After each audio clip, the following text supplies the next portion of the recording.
നമസ്കാരം. ഗ്രാൻഡ് പാഷോക്ക് അഗമെമ്നോൻ രാജാവ് അപ്പോളോ ദേവതയുടെ പൂജാരിയുടെ മകളെ പിടിച്ചുകൊണ്ട് വന്ന സ്ഥലത്തല്ല നമ്മൾ നിർത്തിയത്. ഈ ക്രൈസിസിനെ പിടിച്ചുകൊണ്ട് വന്നതിന് ശേഷം ഈ പൂജാരി ഓടി അഗമെമ്നോൻ രാജാവിൻ്റെ അടുത്തെത്തി. തൻ്റെ മകളെ തിരിച്ചു തരണമെന്ന് അപേക്ഷിച്ചു. അപേക്ഷിക്കുക മാത്രമല്ല, അദ്ദേഹം പറഞ്ഞു, എൻ്റെ സമ്പത്ത് മുഴുവൻ ഞാൻ നിങ്ങൾക്ക് തരാം, ദയവായിട്ട് എൻ്റെ മോളെ എനിക്ക് വിട്ടു തരണം. പക്ഷേ അഗമെമ്നോൻ തയ്യാറായില്ല. അയാൾ പറഞ്ഞു, നീ ജീവനം കൊണ്ട് പോയിക്കോ, ഇല്ല നിൻ്റെ ജീവനും ഞാൻ എടുക്കും, നിൻ്റെ കഴുത്ത് കണ്ടിച്ച് കളയുന്നു. ആ പാവം പേടിച്ച് അവിടുന്ന് പോയി. വെറുതെ പോവല്ലേ ഇത്. പോയിട്ട് അയാൾ അപ്പോളോ ദേവനോട് പ്രാർത്ഥിച്ചു, ഈ എൻ്റെ മോളെ പിടിച്ചുകൊണ്ട് പോയ ഈ ഗ്രീക്കുകാർക്ക് തക്ക ശിക്ഷ കൊടുക്കണേ എന്ന് അദ്ദേഹം പ്രാർത്ഥിച്ചു. അപ്പോളോ ദേവൻ ഈ പൂജാരിയുടെ പ്രാർത്ഥന കേട്ടു. എന്നിട്ട് ഈ യവനപ്പടയുടെ നേർക്ക് അദൃശ്യമായ ശരങ്ങൾ അയച്ചു.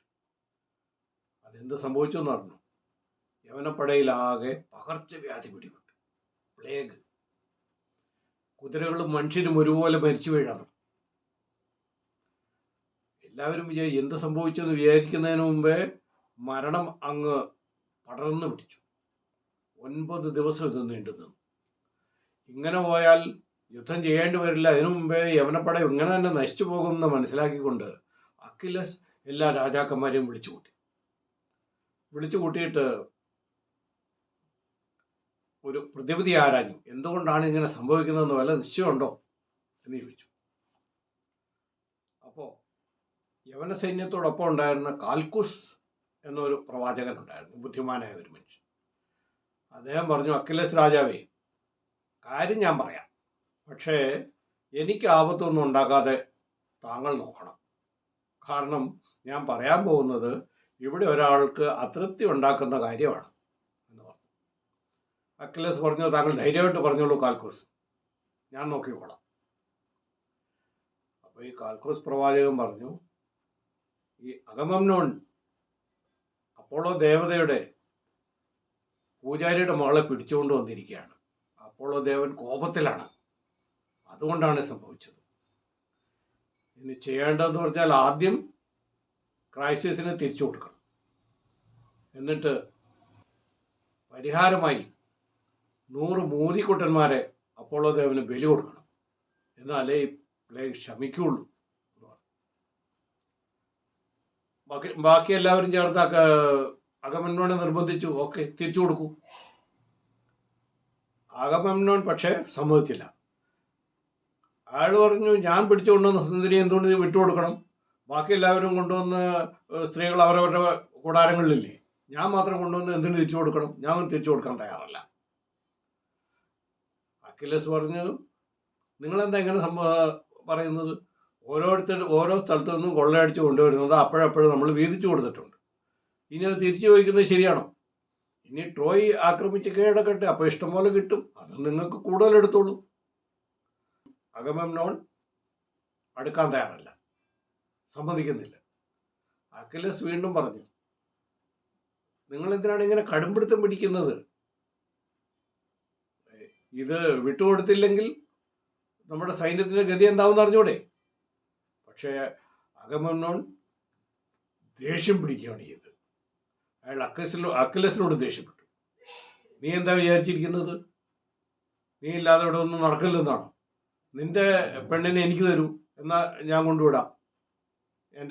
ഞാൻ പിടിച്ചുകൊണ്ടുവന്ന സുന്ദരിയെ ഞാൻ വിട്ടയക്കാം, പക്ഷെ നിന്റെ കയ്യിലുള്ള ആ സുന്ദരിയെ ഞാൻ കൊണ്ടുവരും. അക്കിലസിന് ദേഷ്യം വന്നു തുടങ്ങി. അക്കിലസ് പറഞ്ഞു, നീ എന്താ ഈ സംസാരിക്കുന്നതെന്ന് അറിയൂ? ഞാൻ എന്തിനാ ഇവിടെ വന്നത്? എൻ്റെ ഭാര്യയെ ട്രോയ്ക്കാർ കട്ടുകൊണ്ട് പോയോ? എൻ്റെ സമ്പത്ത് അവർ മോഷിച്ചുകൊണ്ട് പോയോ? ഇല്ലല്ലോ. നിന്റെ സഹോദരനും നിനക്ക് വേണ്ടിയിട്ടാണ് ഞാനിവിടെ യുദ്ധം ചെയ്യാൻ വന്നിരിക്കുന്നത്, എന്നിട്ട് നീ എന്നോട് ഇങ്ങനെയാണോ പറയുന്നത്? ഇത് കയറി മൂത്തു. 2 പേർക്കും ഒന്നിനൊന്ന് ദേഷ്യം കൂടിക്കൂടി വന്നു.